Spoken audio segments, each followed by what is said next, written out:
반지하 주택의 물난리 비극은 영화 기생충을 통해서 세계로도 잘 알려졌습니다. 이번 물난리 역시 반지하 주택에 사는 분들에게는 큰 재앙이었습니다. 오세훈 서울시장이 그래서 앞으로 반지하 주택을 없애나가겠다고 선언했는데 실현 가능한 얘기인지 따져보겠습니다. 자, 홍혜영 기자, 이번 물난리에서 여실히 드러났습니다만 아직도 반지하 주택이 많이 있는 거죠? 네, 전국에 33만 가구 정도 있습니다. 대부분 집값이 비싼 수도권에 몰려 있는데 특히 서울이 20만 가구, 60%를 차지합니다. 이게 얼마나 많은 정도냐면 강남구 전체 가구 수와 맞먹습니다. 그런데 이 반지하 주택은 다른 나라에서는 보기 힘든 주거 형태라고 하는데 우리나라에 유독 이 반지하 주택이 많은 이유는 뭔가요? 네, 남북 간 긴장이 높았던 70년대에 정부가 저층 아파트에 지하 벙커를 의무화하면서 반지하가 생겼습니다. 예. 처음엔 세를 놓는 게 불법이었지만 80년대 주택난이 심해지면서 합법화됐고 그 뒤로 급속히 늘었습니다. 예, 저도 몰랐는데 그런 역사적인 배경이 있군요. 그런데 서울시가 이번에 반지하를 주거 목적으로는 사용하지 못하도록 하는 대책을 내놨는데 이게 실효성은 있을까요? 네, 이미 2002년부터 주차장 확보를 의무화하면서 반지하 구조 건물은 많이 줄었습니다. 또 2010년 태풍 피해 이후 서울시는 저지대에는 반지하 주택을 짓지 못하게 했는데요. 때문에 신축 허가를 금지하는 걸로는 큰 실효를 보기 어렵습니다.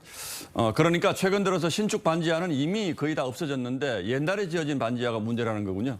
네, 없앨 방법도 없고 여전히 수요도 많기 때문인데요. 이번에 일가족 셋이 숨진 신림동 반지하도 90년대에 지어진 겁니다.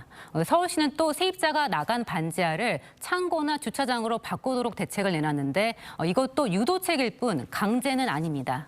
그렇다면 강제로 이주시킬 방법은 없는 것이고 이 반지하에 사시는 분들을 다른 곳으로 이사해서 살 수 있도록 뭔가 유도하는 대책이 필요하겠군요. 네, 정부는 반지하 세입자가 공공임대주택으로 이사 갈 수 있도록 지원하기로 했습니다. 하지만 공급량이 턱없이 부족한데요. 지난해 같은 경우 서울에서 지원을 받아서 공공임대주택에 입주한 가구는 1,600여 가구에 불과합니다. 이 가운데 반지하에서 옮긴 건 247가구뿐입니다. 이 공급량도 달리지만 현실적인 문제도 많다고 전문가들은 지적합니다.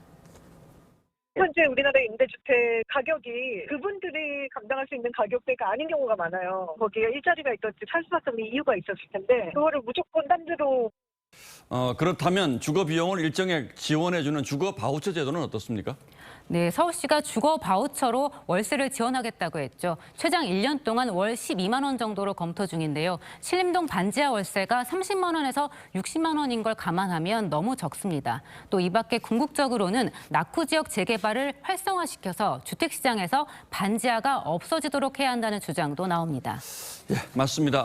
당장은 어렵겠습니다만 어쨌든 시민들의 안전을 위해서 이 반지하 주거만큼은 반드시 해결해야 할 과제군요. 예, 홍영 기자 잘 들었습니다.